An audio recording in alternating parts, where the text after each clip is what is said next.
My daughter-in-law's voice floated out softly, but it sliced through the quiet morning like a knife. I was standing by the staircase, keys still in my hand, hearing her voice echo from the living room as she zipped up the suitcases. "Lock the doors twice for me, Mom, and don't forget to water the plants. Try not to go out too much. The wind this time of year can make you catch a cold." Then came the laughter of the whole family as they loaded their luggage into the shiny black SUV. "Di," my son waved from the car window. "Don't stay up late, Mom. The sun in Santorini is brutal. You'd better rest here."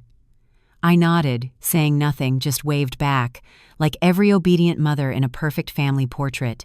When the car disappeared, the small alley fell into silence. I turned back into the house where the clock on the wall kept ticking, as if to remind me I was still breathing. The scent of an unfinished breakfast hung in the air, the tea on the table had gone cold, and the picture of my late husband, Mr. hung, smiling gently from the shelf. All of them seemed to look at me as if to ask, "Is this your life now?" The next morning, when I opened the mailbox, I found a thick envelope with the travel agency's logo on the corner, unstamped. I opened it. Inside were 4 round-trip tickets to Santorini, for 2 adults and 2 children, departing in 3 days. My name, of course, was not on them. I held the tickets in both hands, my heart pounding in my throat, and sat down on the wooden chair by the kitchen. The morning light filtered through the window and glared on the envelope, making the glossy paper shimmer like mockery. I boiled water. When people are scared, they scream. When they're desperate, they cry. But when they're treated as invisible, they make tea. I watched the steam rise, set the kettle down, and opened my old address book, looking for the travel agency's number. The young woman's voice on the other end was bright and polite. "Good morning, ma'am. How may I help you?" I spoke slowly and clearly. "I'd like to cancel 4 tickets to Santorini." She hesitated. "May I ask why, ma'am?" I replied. "No need. Just cancel them." There was a pause. Then she said quietly, still polite but slightly shaken, "Yes, ma'am."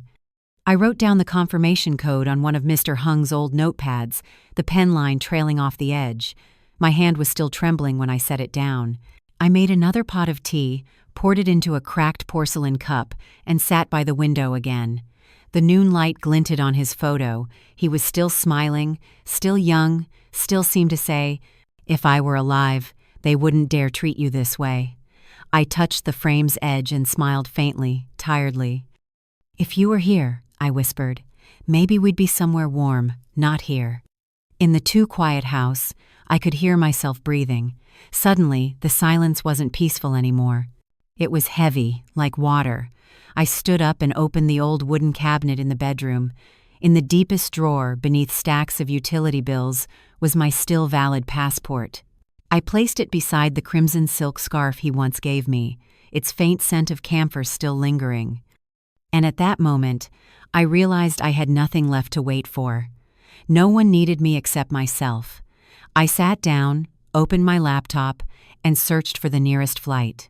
Naples departing in 4 days, 1 seat, ales. I didn't hesitate. That night, I wrote a short note. "Keys on the shelf. Water the plants every other day. Don't look for me, I'm fine." At dawn, I slipped the note into an envelope addressed to Mrs. To Han, the neighbor next door. When sunlight crept through the window, I pulled out my small suitcase, folded a gray linen dress, a pair of comfortable shoes, and that red silk scarf. On the table, I left the canceled tickets not torn, not hidden, just there, so they would know that sometimes silence knows how to answer. If anyone asks why a 70-year-old woman suddenly decides to leave, I'll say this. Because at a certain age, if you're still waiting for permission to live, it means you've already died long ago. I locked the door and listened to the bolt click, a sound that felt like the final farewell to a lifetime of obedience. And if you've ever been left behind, ever been treated as the housekeeper of your own life, stay with me till the end of this story, because I'm going to show you what it means to begin again, even when everyone thinks it's far too late. They say time heals, but sometimes it only helps you disappear more gently. I sat on the wooden chair by the porch, the cup of herbal tea still warm in my hand, watching the line of trees along the walkway. For years I had sat here, in the same patch of sunlight, in the same posture, the only difference being that no one sat beside me anymore. Hung has been gone for 18 years. Since the day his funeral ended, I had never left this house for more than 2 days. At first, it was because I missed him. Later, it was because I had grown accustomed to it. People don't realize that familiarity itself is a golden chain. I used to be many things. A nurse where patients called me by name, a wife whose hand was held in the market, and a mother who was asked for her opinion before every decision. But for the last 10 years, I've only been Grandma, no longer Lee, no longer anyone. They speak of me with pronouns as light as air. Mom's probably asleep. Grandma wouldn't understand these things. Leave it, I can do it faster. And I smile, as if I truly don't understand. I remember the last time anyone asked for my opinion was when Di was choosing a middle school for a knee. I gave my thoughts. Lon nodded, then did what she wanted anyway. I smiled and said, "It's up to you." Since then, "up to you" has been the phrase I've used to survive. In this house, I belong to the small things, replacing the lavender water on the altar, wiping Hung's photo frame, washing curtains, folding towels. No one asks if I'm tired. I don't ask if anyone misses me either. When I sit alone, I often look at Hung's photo. He was 49 when it was taken, smiling with gentle wrinkles, wearing the plaid shirt I had picked. They say women outlive their husbands, but no one tells you what to do when you outlive love itself. I thought I would slowly die here, surrounded by things so familiar I no longer saw them. Until the day I opened the mailbox and found those tickets. My hands trembled all that afternoon. I didn't know if it was anger or sorrow, perhaps both, too old to tell apart. When I called the travel agency to cancel the tickets, I heard my own voice, like it belonged to someone else, unfamiliar. Afterward, I sat for hours at the table, staring at the cold tea. I remembered Hung's voice every morning. "Cold tea makes you sad." I chuckled to myself, small and dry. I knew, if he were still alive, he would say, "Go, Lee, life's too short." I opened my savings book, the money I'd put aside over the years from my pension and from selling the wedding ring Hung had left me. $14,200 plus $4,000 in untouched bonds. I had never spent a trip on myself. No debt, no obligation. I wasn't rich, but I was freer than I thought. I booked the flight online. Naples, departing in 4 days, aisle seat. My hands were still shaking, but this time not from fear because my heart was beating too fast. I pulled out the smallest suitcase, dusted it off, and placed it on the bed. The gray linen dress I had kept from Hung's funeral went in first. Not because of sadness, but because I wanted to see the light again. I added a pair of flat shoes, the crimson silk scarf, and a moss green notebook, the one I planned to use to write down all the things I had never dared to say. That night, I didn't sleep. The sound of insects hummed outside the window, the breeze stirred the curtains, and I could hear the clock counting each second, reminding me that there was still time if I was brave enough to step out. Near dawn, I poured another cup of tea and sat by the window watching the light grow. In that moment, I felt both fragile and brave. Fragile because of loneliness, brave because I still dared to dream. I texted my neighbor, Mrs. Tuhan. "I'll be away for a few weeks. Could you please water the white roses by the porch?" She replied immediately, "Of course, where are you going?" I typed, "Somewhere sunny." Then deleted it, sent only, "Visiting an old friend." I had never lied so easily in my life. I put the phone away, looked up at the house one last time before locking the door. Nothing had changed, and nothing held me anymore. When the bolt clicked, I knew I had just closed an entire life of silence. I took a deep breath, feeling as if even the air was different. The chill of morning slipped into my collar, the faint scent of lavender familiar, yet now tinged with freedom. I stepped down the porch stairs, my suitcase rolling behind me, its small wheels clattering softly like the opening notes of the next chapter of my life. If anyone asks why a 70-year-old woman suddenly wants to go far away, I'll say this, because I finally realized no one remembers your name if you don't remind them yourself. And if you've ever been treated as if you were invisible, stay with me because from here on, I'll tell you how a woman who thought she was too old to dream began again, with nothing but a ticket and a cup of tea still warm. I don't remember the last time I was at an airport. Maybe it was when Dewey was still in college, the day I sent him off to Singapore. Back then, I stood behind the glass, waving, tears streaming down. But this time, I was the one leaving. Alone. No one to see me off. No one to know. I simply rolled my small suitcase across the terminal, through the crowd of strangers, the sound of announcements blending with the hum of suitcase wheels. A young staff member at the check-in counter looked at my passport, then up at me with a polite smile. "Traveling alone, ma'am?" I nodded, my voice calm. "It's been a long time." She printed my boarding pass, smiling a little uncertainly, the kind of smile young people give to the elderly when they're doing something unexpected. I didn't mind. I was used to being looked at that way. I just smiled back. At security, I took a little longer because I forgot to remove my belt. The officer helped me, polite but efficient. Everything was bright, the air filled with the smell of metal and coffee, strange and loud, like a world that no longer belonged to those who had learned to live quietly. I stepped through the scanner, the soft beep sounding like a curtain being drawn back. I found a seat by the window in the waiting area and watched planes taxiing outside.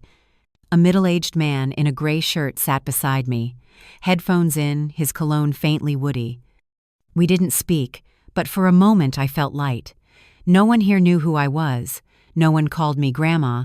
I was just a passenger named Lee, and that was enough. When the announcement came for boarding, I lined up with everyone else. In front of me, a young couple held hands, chatting about restaurants in Europe. Behind me, a young mother soothed her crying baby. The child's wail didn't bother me. It only reminded me of the years when I still mattered. I lifted my suitcase into the overhead bin and sat down at my aisle seat. The seat next to me stayed empty until the last moment, when an Italian man, maybe in his 40s, leather jacket, wedding ring glinting, sat down. He nodded politely. "Long flight," I replied, "long enough." And we both went quiet. I was grateful for that. When the plane took off, a strange feeling filled my chest, a mix of fear and elation. The city shrank beneath us, its roads curling into thin ribbons of light. I looked out the window. The sun was setting above the clouds, golden and red like the silk scarf wrapped around my wrist. That was when I realized I was truly leaving my old life, not traveling, leaving, beginning. I didn't talk much during the flight. I ate little, drank water, and drifted into sleep. It wasn't deep, but it was enough to blur the echoes of guilt in my head. Maybe I dreamed of Hung. He was sitting beside me, his hand over mine, smiling. "You did well." I woke up when the pilot's voice came over the speakers. "We're flying over the Mediterranean." I looked out the window, and below was an endless stretch of blue, sunlight glittering off the waves. My heart softened. I whispered, "Do you see, my love? I made it." When we landed in Naples, the air was warm and smelled of salt. I called for a taxi.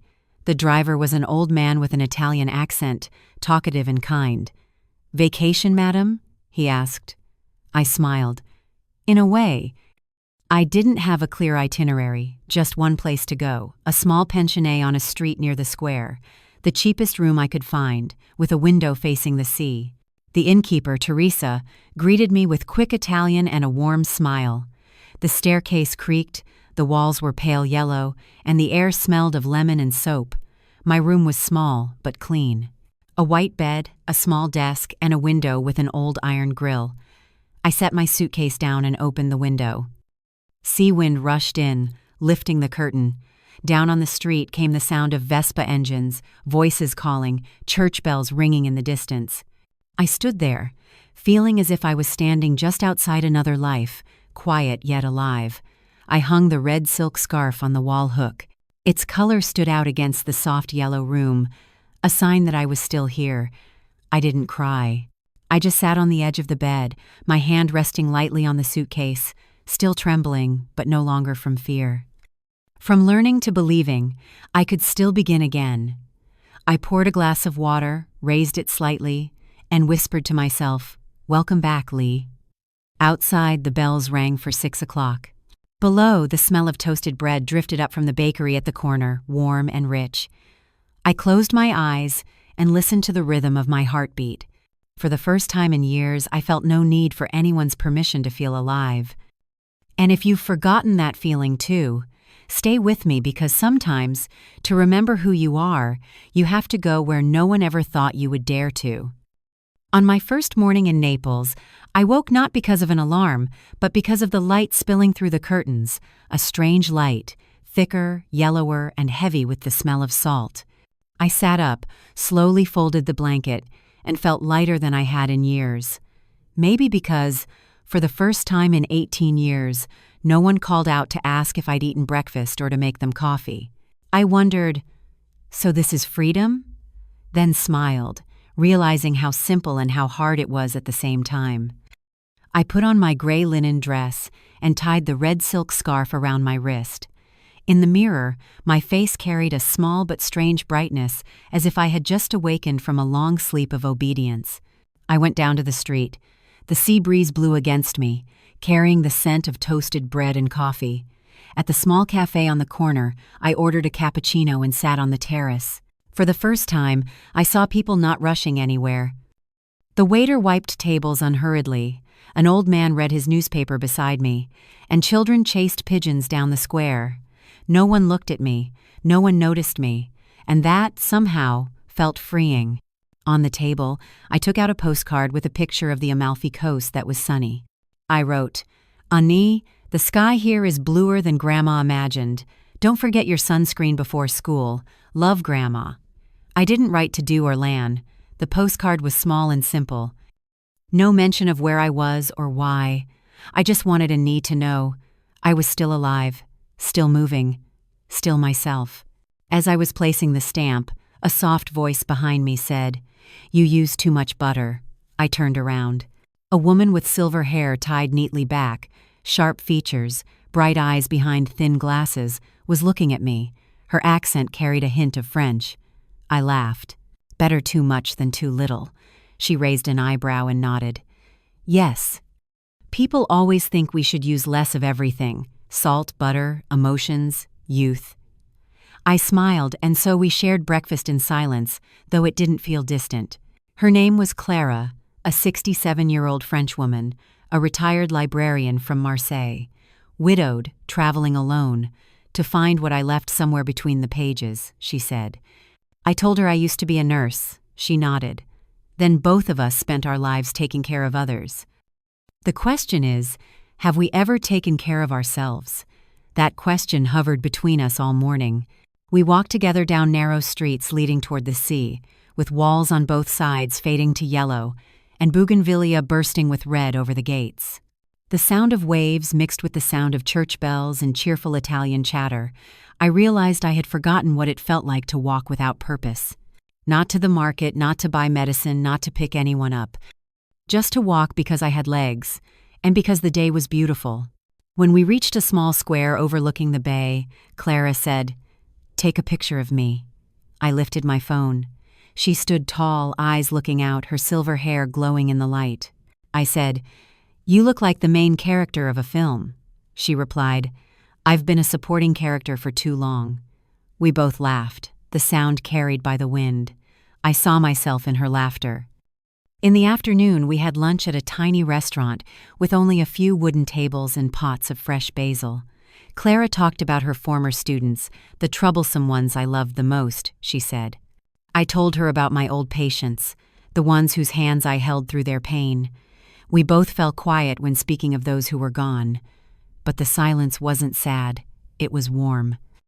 Like two seasoned souls understanding that loss isn't always an emptiness, sometimes it's the necessary space where light gets in. When we parted, she said, "Tomorrow I'm going to Sorrento. If you have no plans, would you come with me?" I hesitated. For years I hadn't been used to being invited anywhere. But then I heard my own voice say, "Perhaps I should." That evening I returned to my room and opened the window to the sea. The water shimmered with the lights of distant boats. I hung the red silk scarf on the window frame, and the red reflected in the mirror, warm and proud. I opened my moss green notebook and wrote the first line, Day 2 of the journey. I met someone else who's learning not to ask permission to live. Before sleeping, my phone buzzed. A message from Lan. Mom, the sprinkler's broken. Please water the plants for me. No question of where I was. No. How are you, Mom? I stared at the screen for a few seconds, then pressed the delete key. I turned off the light. In the dark, I heard the sea and my own voice whispering, It's all right, Lee. They don't ask. But that doesn't mean your heart isn't still worth listening to. And if you've ever known what it feels like to be forgotten by the people you love most, stay with me because from here on, I'll tell you how even the smallest steps can lead you out of the shadow of silence and back to yourself. Rome greeted us with a blinding white light and the chaos of traffic. I used to be afraid of noisy cities, places where everything was young and fast, but this morning I found that rhythm felt like breathing, not someone else's but my own, from when I was young. Clara and I rented a small room in Trastevere with red brick walls and a window overlooking a narrow alley lined with clotheslines. She said, This place has a soul. No elevator but plenty of birds. I laughed and sighed, as long as my heart can still climb. In the morning, we walked to Piazza Navona. The smell of coffee, buttery croissants, and the splash of fountains blended into something sweet and alive. I realized I had stopped hunching my shoulders, stopped looking down at my feet. Clara noticed before I did. You're walking straighter, she said as we sat under the shade of a tree. I touched the red silk scarf on my wrist and replied softly, Maybe because I'm no longer afraid to stumble. We stopped by a small shop selling handmade jewelry. Among dozens of pieces, I saw a pair of red coral earrings, not expensive, but quietly beautiful. I tried them on and looked at myself in the mirror, the reflection of a 70-year-old woman with streaks of silver in her hair, eyes still holding light, a smile a little shaky. I wasn't as beautiful as before, but there was something in that gaze that made me feel newly born. I bought the earrings not because anyone complimented me or gifted them, but because I wanted to remember that I was still worthy of shining. That afternoon, back in the room, I turned on my phone. In the family chat, there was a photo of Lan and Di standing by the sea, Enyi forming a heart shape with her hands.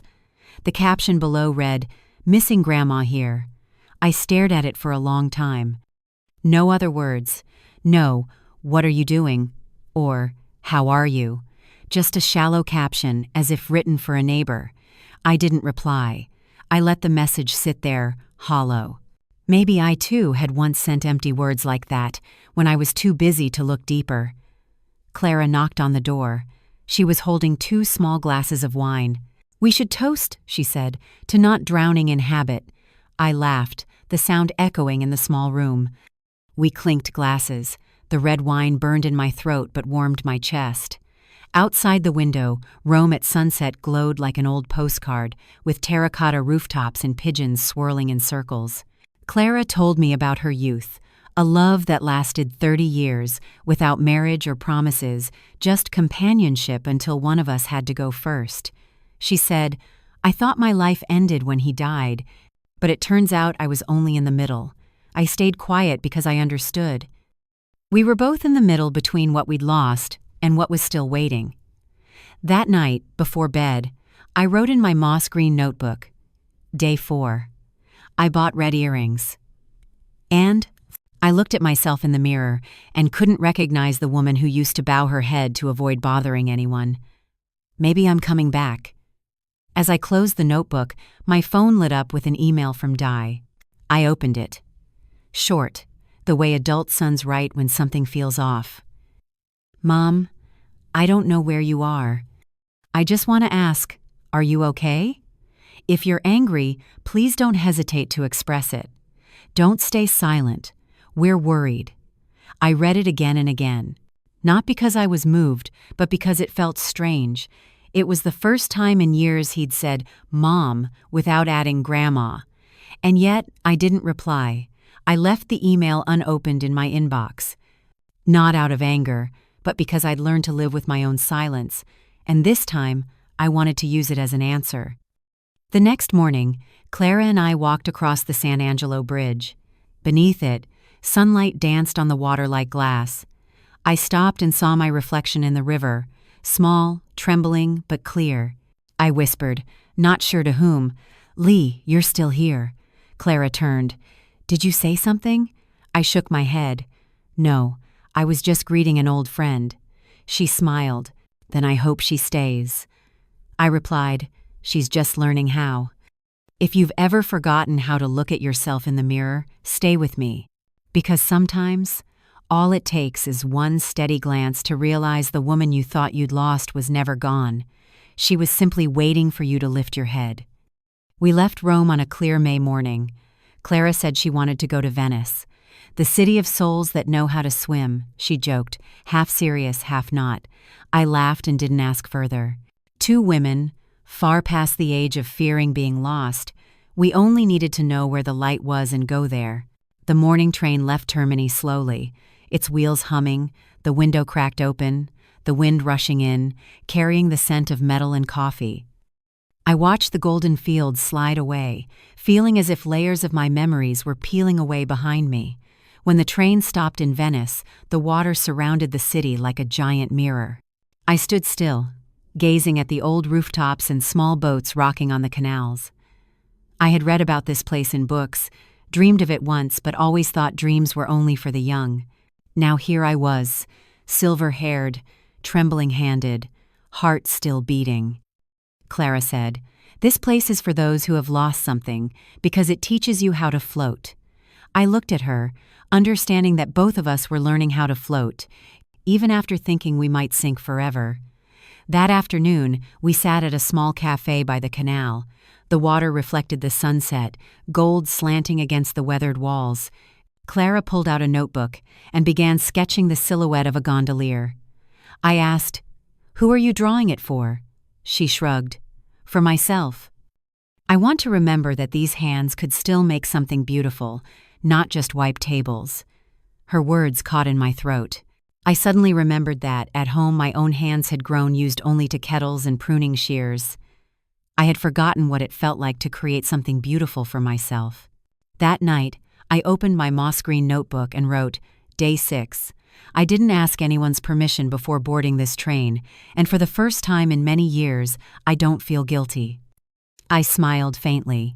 Maybe true freedom begins when you no longer need to justify your joy. The next morning, Venice greeted me with mist and the gentle sound of oars. I left the inn early, walked along the canal, and stopped by a small bakery. The young girl behind the counter asked in broken English, "Signora, you travel alone?" I replied, "Not exactly.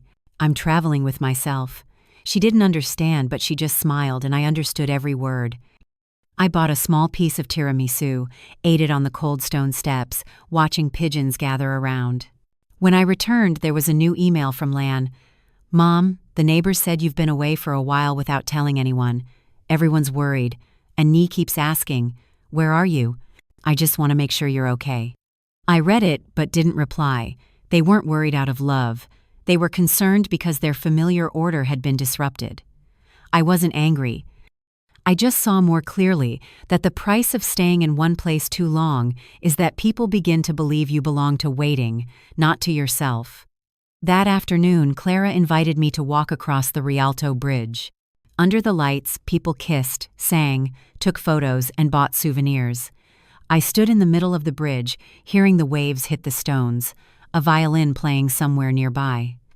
Clara said softly, "Do you ever think maybe we're not searching for freedom, but reclaiming the parts of ourselves we once gave away?" I was silent for a moment before answering, "Yes. But I no longer blame anyone, because if I hadn't lost it, I wouldn't know it was mine." That night, back in my room, I looked in the mirror. My hair was tousled, my cheeks pink from the sun, my eyes still bright. I brushed my hair and tied it with the red silk scarf. I looked like someone else, not the woman left behind, but the woman who was moving forward. I took a picture. I didn't send it to anyone, just kept it for proof that I could still be beautiful, even if no one saw. Before sleeping, I listened to the water lapping softly outside the window. I closed my eyes and whispered, "Tomorrow, Florence.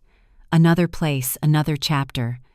I didn't know what awaited me, but maybe life truly begins only when you stop being afraid to leave the shore. And if you've ever stayed still too long because you feared getting lost, stay with me because sometimes, to find yourself, you have to take a step without waiting for anyone to call your name. I arrived in Florence with Clara at noon, the sunlight gilding the red rooftops, the air scented with toasted bread and bitter orange. This city had an effortless beauty, ancient yet alive, like a painting still being made. We rented a small room near the Santa Croce Square, where the window opened directly onto a row of balconies draped with lavender flowers. Clara said, "This is the city of rebirth. Here people learn how to turn their wounds into art." I didn't ask what she meant. I stood silently, gazing at the uneven rooftops stretching toward the horizon, my heart swelling with a feeling that was both pure and aching, as if I were walking through my own past. In the afternoon, we visited the Uffizi Gallery. Amid the crowd, I stood still before the birth of Venus, the woman emerging from the sea, naked, fragile, yet unafraid. I realized there was no shame in her gaze, only awareness. I whispered to myself, "Beauty isn't about being young, it's about stepping out, even after someone tried to pull you under." When we left, Clara asked, "What were you thinking?" I replied, "I think every woman has her own ocean to walk out of, even if it takes time." We both laughed, our laughter dissolving into the wind. That evening, we dined at a small restaurant across the Arno River, candlelight glinting on our wine glasses, the air filled with the scent of butter and sage. I was cutting my second bite of pasta when my phone buzzed a message from Di. "Mom, I got an email saying you canceled the family's tickets that day. Was it really you?" I put the phone down and stayed silent.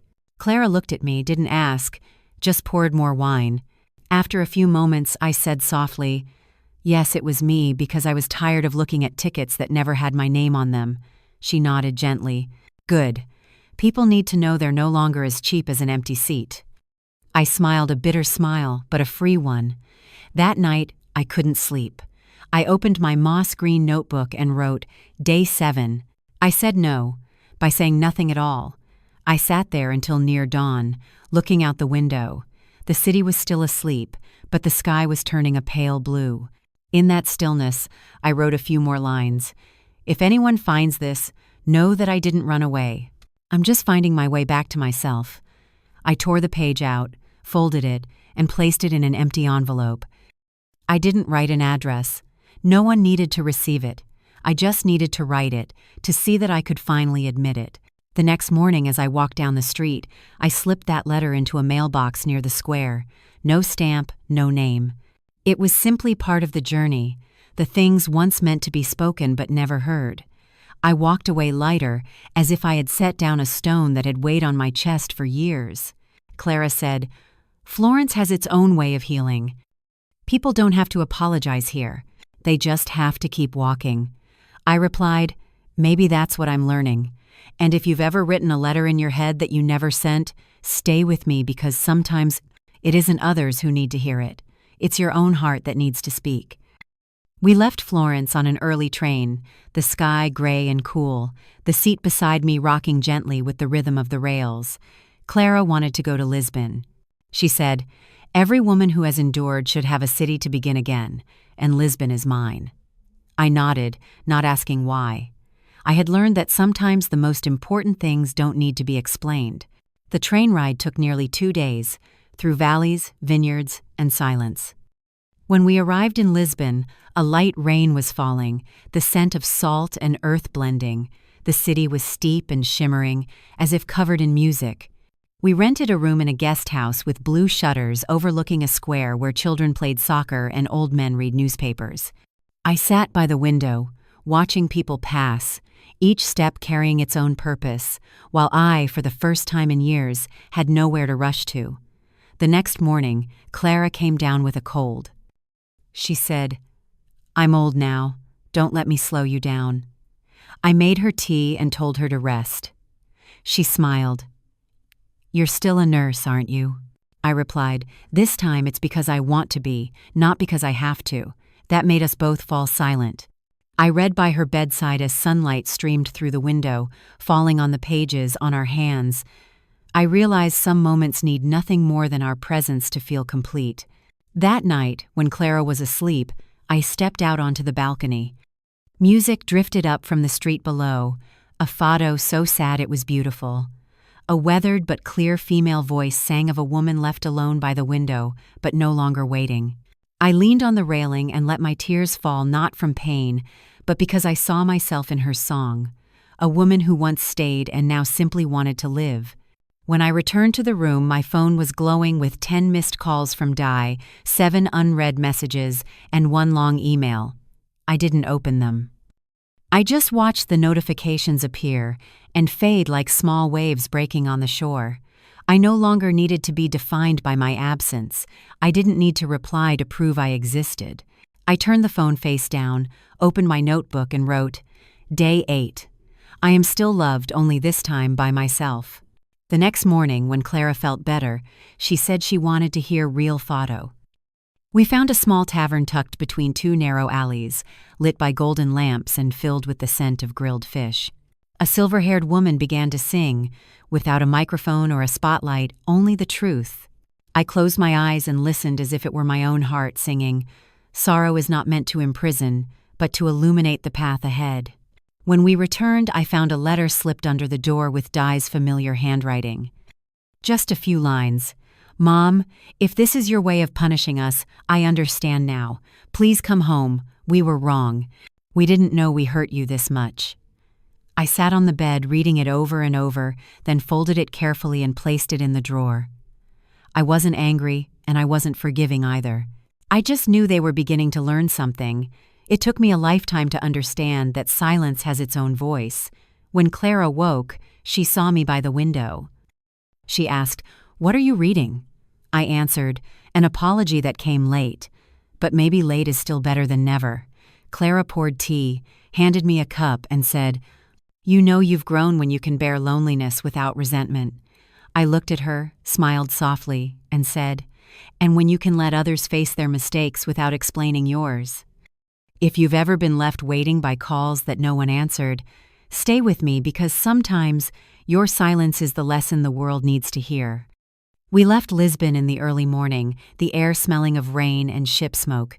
Clara said she wanted to go to Seville, and I just wanted to follow the wind, the sound of streets whose names I didn't yet know.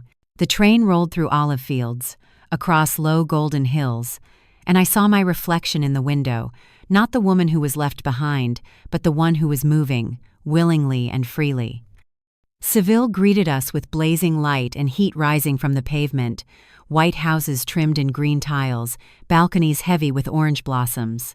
Clara said, This city never apologizes for being too alive. I think you'll like it. I laughed. I've been waiting for that feeling half my life. We rented a small room on the second floor of an old inn, the balcony overlooking a courtyard where a dwarf orange tree was in bloom. I opened the window and breathed in deeply, feeling the scent push out all the years of suffocation from my chest. That evening, Clara took me to a small bar where a group of dancers were performing flamenco. I had never seen anything so fierce. The sound of heels striking stone, hands clapping, bodies spinning, sweat and breath tangled together. Among the dancers was an older woman, silver-haired, with sun-darkened skin, and a deep red dress. She wasn't beautiful, but her eyes burned like fire. Clara leaned over and whispered, She's 10 years older than us. I looked at her, then at the dancer, and felt a sting behind my eyes.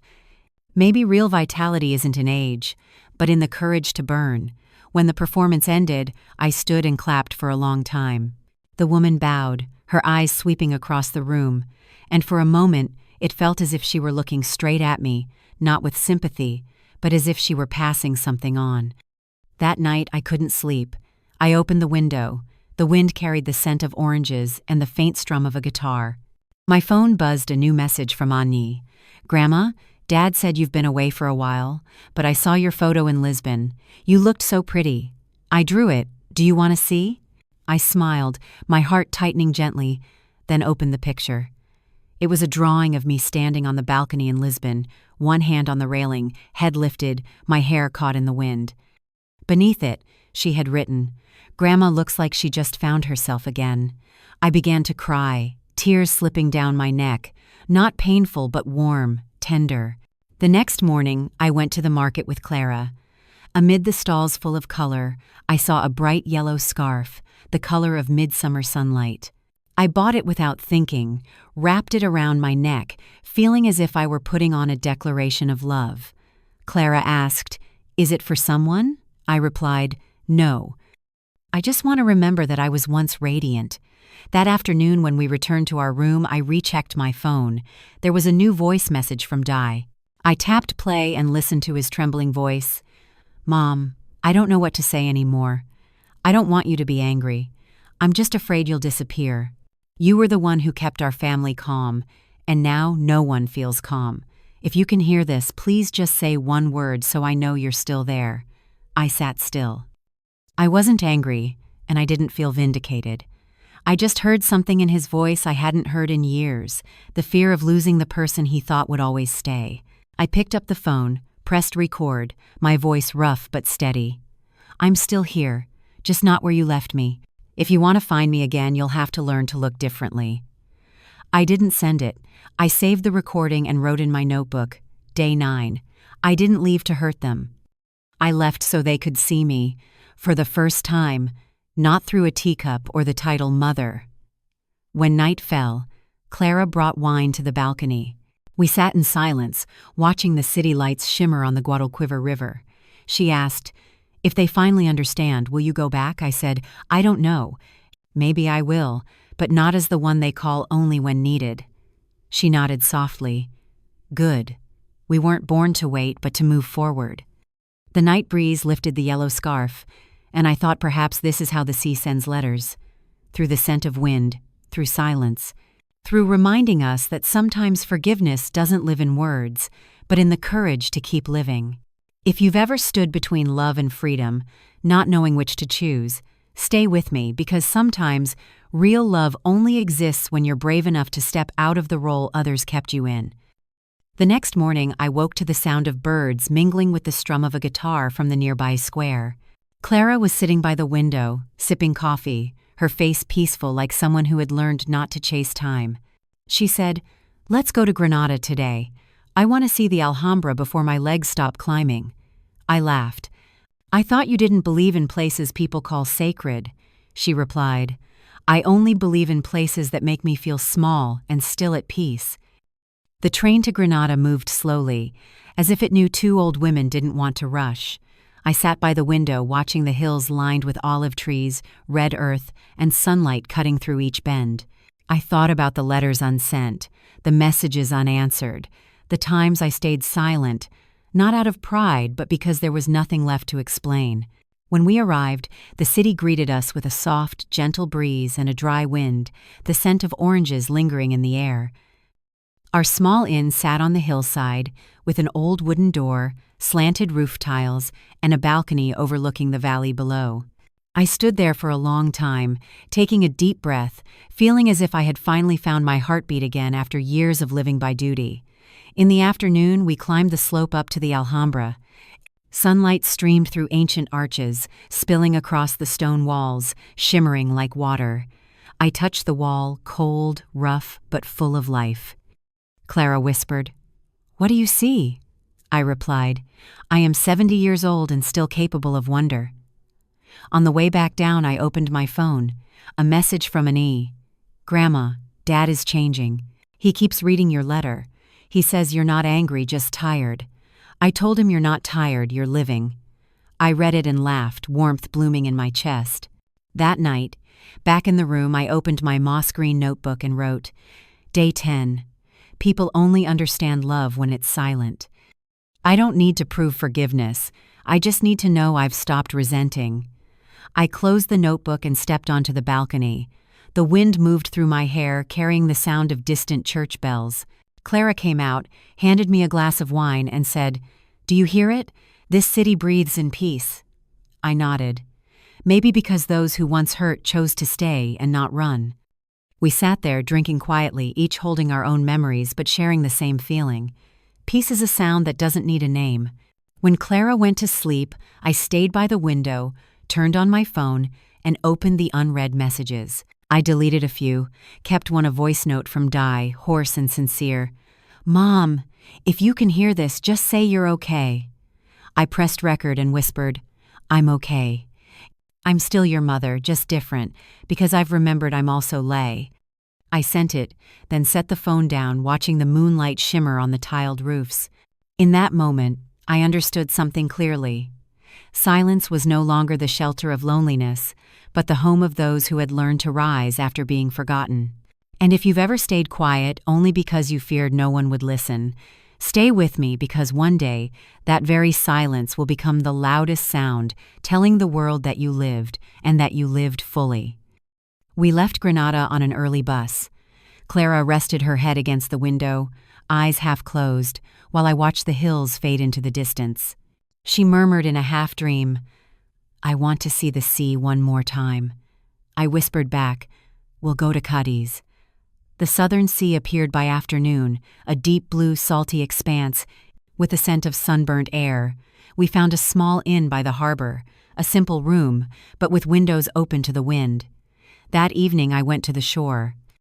The waves lapped against the rocks, steady and rhythmic, echoing the breath of youth I had long forgotten. Clara stood a few steps away, her hair wild in the wind, holding a small stone she had picked up. "Keep it," she said, "so we remember we were here." I bent down and picked up a seashell, small but gleaming pink, and replied, "I will." When we returned to the room, my phone vibrated nonstop, with 3 missed calls from Di and 2 new messages. I opened one, and his voice came through, thick with emotion. "Mom, I'm sorry. I know I was wrong. Not because of the tickets, but because I forgot that you're someone who can still go, still choose. We only thought you needed care, and we forgot you also needed freedom. I'm sorry. If you come back, just say the word and I'll be there." I sat still, listening again and again, tears slipping down slowly. Not tears of hurt, but the kind that come when someone finally understands. I didn't reply right away. I opened my notebook and wrote, "Day 11. When your child realizes you're not immortal, that's when love begins to mean something." The next morning, I made tea and set 2 cups on the balcony. Clara sat across from me, sunlight tracing her face like a sculpture carved from memory. I said, "My son apologized." She took a sip of tea and smiled. "And how do you feel?" I paused for a moment, then said, "Lighter." Not because I forgave him, but because I no longer need to carry it. We went to the market, bought a few oranges, some fish, and wildflowers. In the afternoon, I sat down to write a letter that I wouldn't send, just to tell myself something. I used to think leaving was selfish, but now I understand that sometimes love means stopping so others can learn to step forward. I'm not running away. I just no longer wish to be the backdrop of someone else's life. As the sun set, Clara and I walked along the beach, waves brushing against our feet. In the distance, an elderly couple held hands, their movements slow and steady. I thought of Paul, the husband I lost, of the dinners I waited through alone, of the moment I canceled those tickets years ago. I realized that some departures aren't meant to make others lose us, but to help us find the parts we've lost. Clara lifted her head, the wind sweeping her silver hair from her forehead. She said, "We're not too late. We just arrived when we were finally brave enough." I nodded, looking out to sea, and old enough not to need anyone's permission anymore. That night I lay in bed, listening to the waves, a rare stillness filling me, not because I was forgiven, but because I no longer needed to be understood. And if you've spent your life just wanting to be seen, stay with me, because sometimes the miracle isn't in someone returning, but in the moment you find the calm to move forward, even if it's only with yourself. I came back home on a gentle summer morning. No one was there to greet me, and no one needed to be. The door opened easily, the key still fit, and the house was as quiet as if it had been waiting for me all along. I walked through each room, touching the old sofa, the picture of Paul still standing neatly on the mantel, his smile kind and distant, like a dream long faded. I made tea, set the cup on the wooden table, and watched the light spill through the curtains. There was no emptiness this time, only peace. Then came a knock on the door. It was Annie. She didn't say a word, just hugged me for a long time. In that embrace, I could hear the heartbeat of two generations slowing together, one that had traveled far, one that still had a long road ahead. When we sat down at the table, she pulled out a small notebook and said, "Grandma, I made a list like yours." I opened it and read the first line, written in shaky, youthful handwriting. Things I won't apologize for anymore. Dreaming big, speaking loud, and loving myself. I looked at her, smiled, and said, "That's wonderful, Annie. It took me 70 years to write my first line." She held my hand and said, "I want to study abroad." Mom cried. Dad stayed quiet, but I think you understand. I nodded. Don't wait for permission, just live true to your heart. We both laughed. A while later, the doorbell rang again. It was Di and Lan. They walked in not too quickly, no flowers, just honest, tired eyes. Di spoke softly. "Mom, I don't know where to start." I said, "Start by sitting down." They Saturday. No one looked away. There were no tears, no excuses. Lan began, "We didn't know what you needed. We thought keeping you safe was enough." I said, "Safety isn't living, and I needed to live." Di lowered his head. "I know that now." I stood up, poured more tea, my voice light as air. Forgiveness doesn't mean erasing. It means not letting the wound steer you anymore.